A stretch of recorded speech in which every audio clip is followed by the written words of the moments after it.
Le voy a dar la bienvenida a un querido amigo a este club social, el doctorazo Alejandro Amarilla. Él se merece un aplauso. El doctor, sí, porque lo tenemos alquilado al doctor. Lo tenemos alquilado. Todos, sí, toda la gente de la radio Gustavo lo molesta. Gustavo Altamirano le debe un monumento. Mensajes. Lo molesta con mensajes. Esas consultas gratuitas. Gustavo Altamirano le debe un monumento.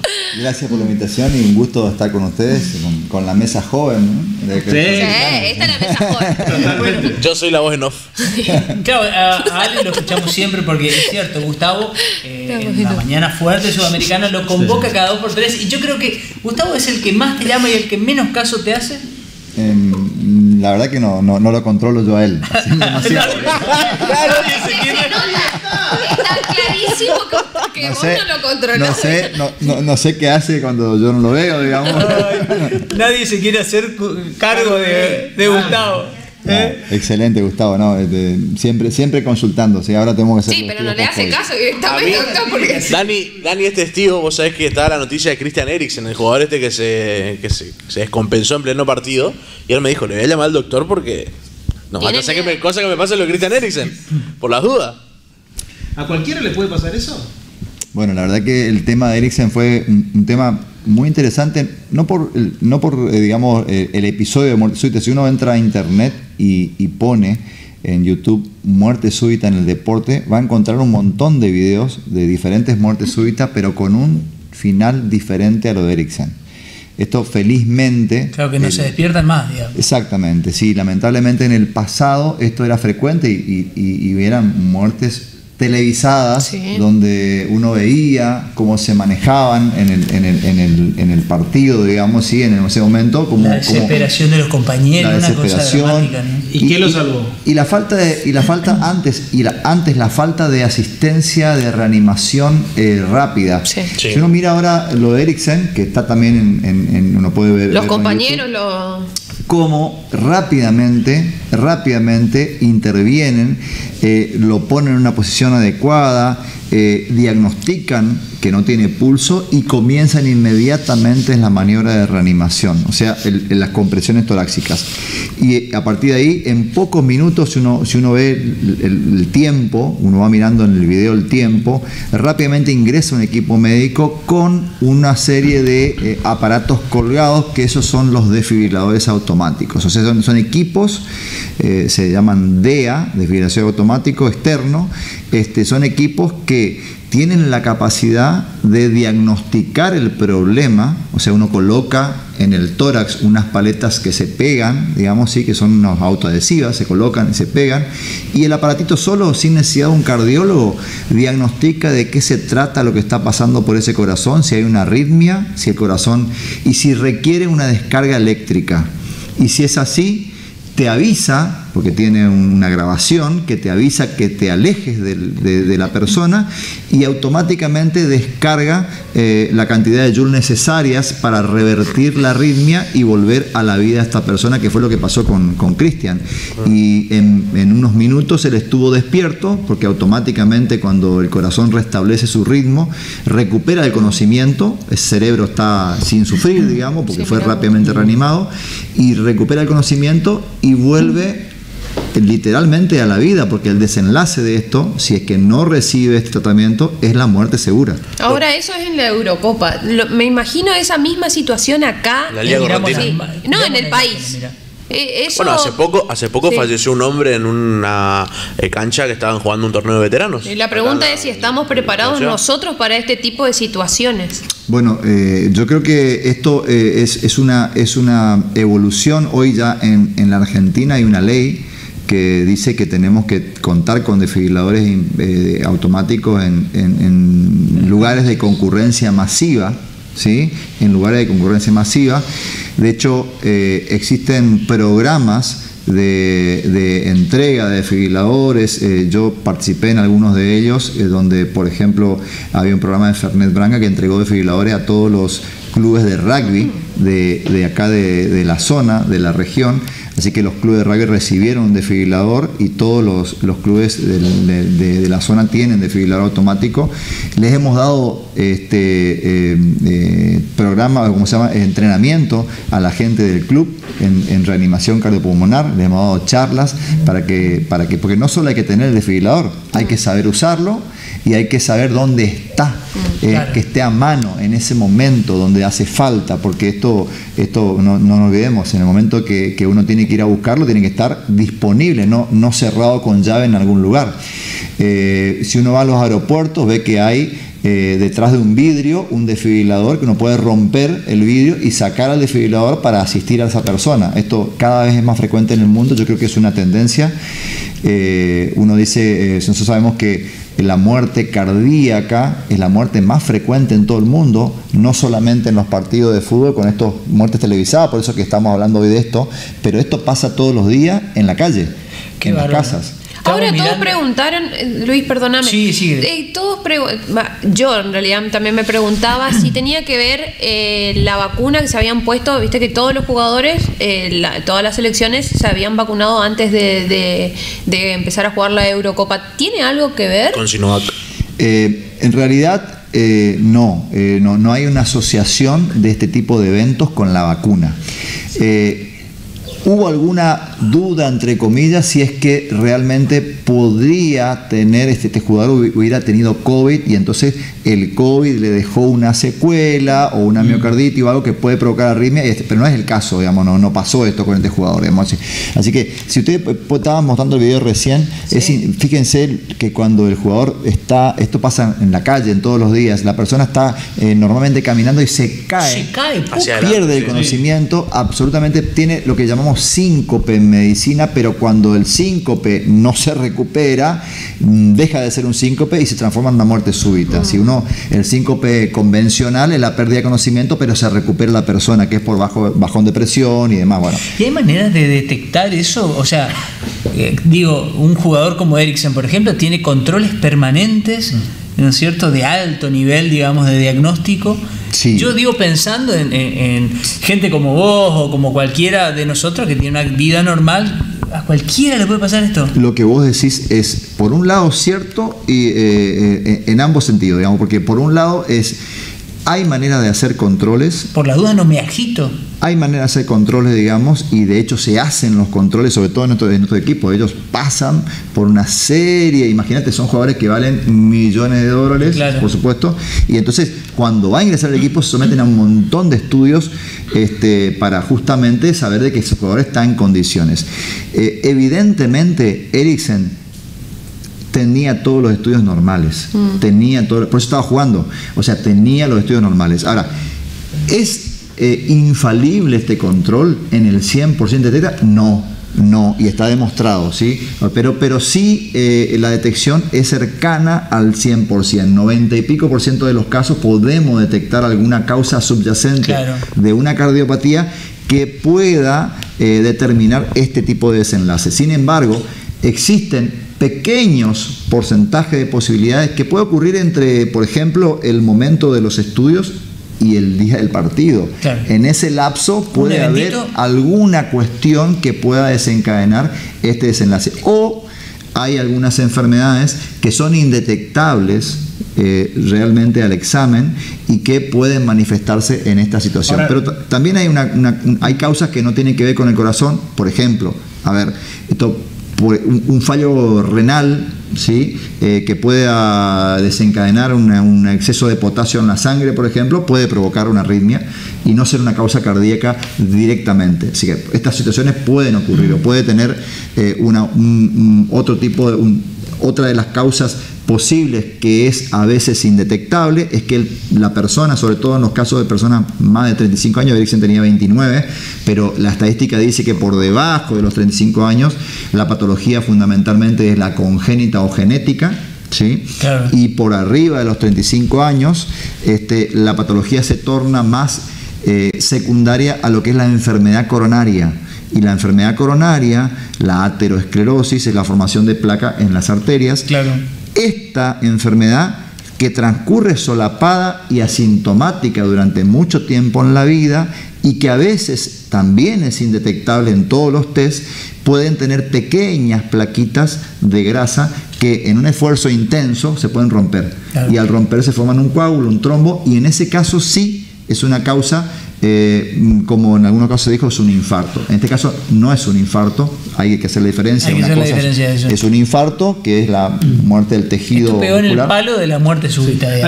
Esto fue una muerte súbita. A ver, esto fue una muerte súbita. Que se recuperó. Reanimada. Claro. Alejandro, ¿este muchacho puede volver a jugar a la pelota en forma profesional? Y en realidad te diría, Daniel, que no. En el alto porcentaje de estos jugadores no deberían volver a jugar. ¿Le van a poner un desfibrilador ahora? Le van a poner un desfibrilador. ¿Qué es un desfibrilador?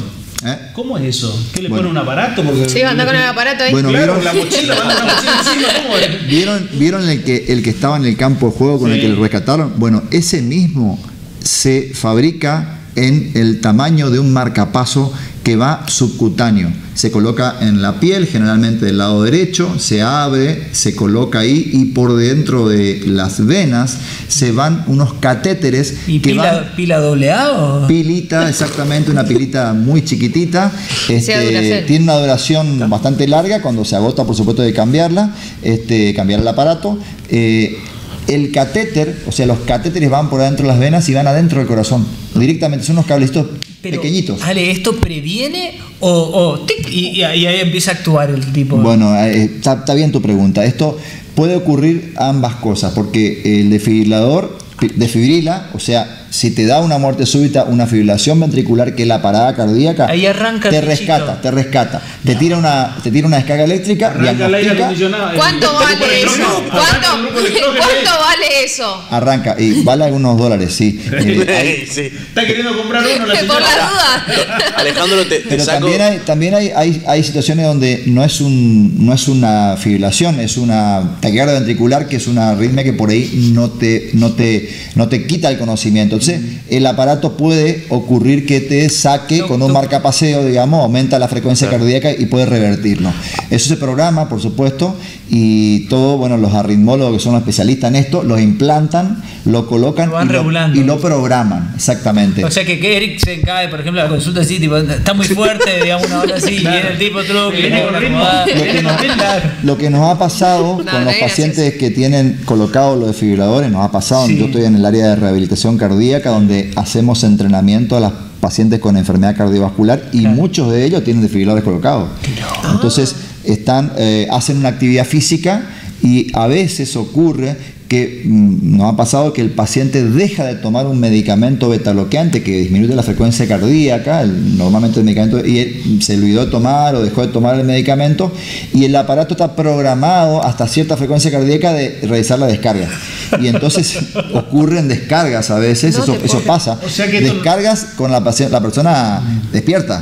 Y es una patada que te da dentro del corazón que realmente no es nada agradable, ¿no? Pero o sea que obviamente. Esto que estamos contando, Eriksen, lo del desfibrilador no es nuevo y acá también hay. No es nuevo, ya hace mucho tiempo que, mirá, Daniel, cuando yo era residente se colocó el primer desfibrilador en el cardiológico. Ajá. El primer, ya hace 2 o 3. Lo mató, ¿eh? Hace 2 o 3. 2 o 3. Pero en esa época era un ladrillo así de grande que se colocaba en el abdomen. Y realmente era todo un tema, ¿no? Porque tuvimos un paciente que hacía taquicardia ventricular recurrente, internado durante meses en la unidad coronaria, porque lo reanimamos permanentemente al paciente, y bueno, hasta que llegó el desfibrilador, se le colocó el desfibrilador, y bueno, la verdad que no era muy agradable tenerlo, se desplazaban porque eran muy pesados, había muchas complicaciones, hacían descargas inapropiadas. Venía el popular, me pateó el hígado. Sí, algo así. Porque estaba ahí pegado. Algo así. Muy malo. Pero Alejandro, qué mal. Hoy día son unas cosas tremendamente chiquititas. De hecho, si uno pone de vuelta en YouTube, hay otro jugador que se le colocó un desfibrilador que también hizo una muerte súbita, y él, en realidad, súbitamente muere el hermano de él, y él tiene una displasia rimogénica de ventrículo derecho, le diagnostican, no había tenido muerte súbita, le ponen un desfibrilador y sigue jugando. este jugador. Y en una cancha tiene una muerte súbita y el desfibrilador lo rescata. En medio del partido, pierde conocimiento, lo rescata, se para y quiere seguir jugando. Ahí nomás lo sacan de la cancha. Ale, escuchá, nos encantó. Mencionamos lo de Eriksen. Realmente vos haces que todo sea interesante y es un gusto tenerte acá. Y una pregunta que tenemos antes de que termine el bloque, yo quería meterla porque realmente nos impresiona y realmente nos preocupaba. Franco desde hoy está queriendo preguntar, pobre. Preguntá, Franquito. Pasa que ya nos quedamos sin tiempo, pero yo creo que sí. No, preguntá, porque yo creo que... Me queda el siguiente bloque, no hay problema.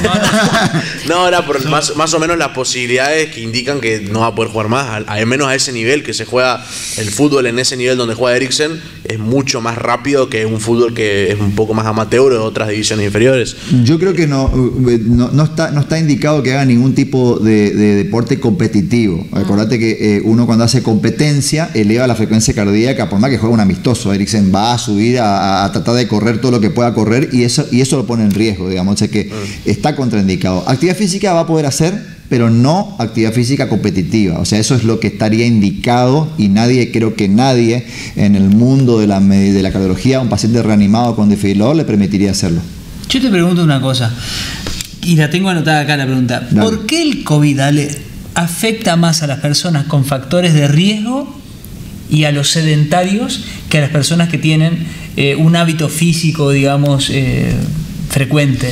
La verdad que es un tema apasionante esto que preguntás vos, porque nosotros hemos visto que primero los pacientes que son más añosos, después los pacientes que además tienen hipertensión arterial, que además tienen obesidad, que además y empezamos a ver un cúmulo de personas que tenían más riesgo con COVID. Y a eso sumó los pacientes que son sedentarios. O sea, los pacientes, ¿por qué? Probablemente, y estamos estudiando esto, porque los pacientes que hacen actividad física tienen una edad biológica menor de la que figura en el documento y porque además tienen una protección que les da el ejercicio. El ejercicio físico estimula una vía que llamamos el eje del bien, que es justamente donde interviene el COVID, un receptor que se llama AC2, que está en las células y que lo que hace es, tiene un efecto antiinflamatorio, ese receptor. Entonces el COVID entra por ahí, a los pacientes que tienen pocos receptores los inhabilita y se desencadena toda la cascada inflamatoria que los lleva, los liquida. En cambio, a los que tienen más cantidad de estos receptores, parecería ser de que el COVID, aunque los inhabilite, sigue habiendo mucho de esto. Este individuo tiene menos inflamación subclínica, está en mejor condición y le va mejor. Y esto, hay muchos trabajos que están mostrando esta información que te digo yo ahora, que trabajos grandes, y realmente parecería ser de que si uno quiere evitarse no solo el COVID, evitarse las próximas pandemias que existan y demás enfermedades. Y demás enfermedades, cuando hablamos de pandemia, porque es interesante, no hay tiempo, pero te comento más un término para la siguiente vez que nos juntemos, de un tema que hoy se está hablando de que se llama sindemia, lo del COVID, no pandemia, sindemia, porque es la asociación de dos o más pandemias, o sea, pandemia de obesidad, pandemia de sedentarismo, pandemia de otras enfermedades, con una enfermedad infecciosa que es el COVID, que toma a esa población vulnerable y le provoca problemas y la muerte. Sin embargo, población más joven, población que no es sedentaria, le va bien. Entonces, ahí está la clave. Estar en buena condición física, estar sano. ¿La alimentación? La alimentación, por supuesto, muy importante. Mantener un peso adecuado y hacer actividad física regular. Esto es importante, no es que yo hago de vez en cuando, me voy un rato al gimnasio, un mes al año, una semanita, una vez por semana, no. Regularmente, estimular. ¿Y regularmente eso es todos los días o puede ser día de por medio? Puede ser día por medio, porque el efecto del ejercicio se ha visto que tiene un efecto que va cabalgando un entrenamiento sobre otro. Siempre tratar de lograr un umbral mínimo de intensidad, por lo menos moderada, y si puedo un poquito más, digamos, no hace falta tremenda intensidad, pero sí en forma regular. Mantener un hábito, y eso es lo que tiene impacto positivo. No que yo me entrene un mes al año, me sirve para mi salud. Podemos hablar de estética si querés, pero para mi salud me sirve que lo haga en forma regular, continua, prolongada, toda mi vida. Qué Qué bueno. ¿Alguna pregunta del eje del bien de la mesa de los jóvenes? No, están echando. No. Me quedé con eso del eje del bien y dije, Ale, ¿sabes qué? O sea, ustedes son el eje del mal, digamos. Ah, sí. No estamos preocupados nosotros porque esta es la mesa de los deportistas. Es la mesa de los deportistas.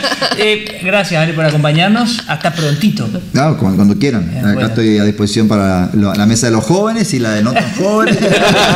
Bueno, hacemos una pequeña tandita. Yo me voy a tirar acá a hacer unas abdominales mientras para estimular mi eje del bien porque me dio una culpa y dije, la verdad que estoy descuidando un poco de eso. Gracias, Ale. No, gracias a usted.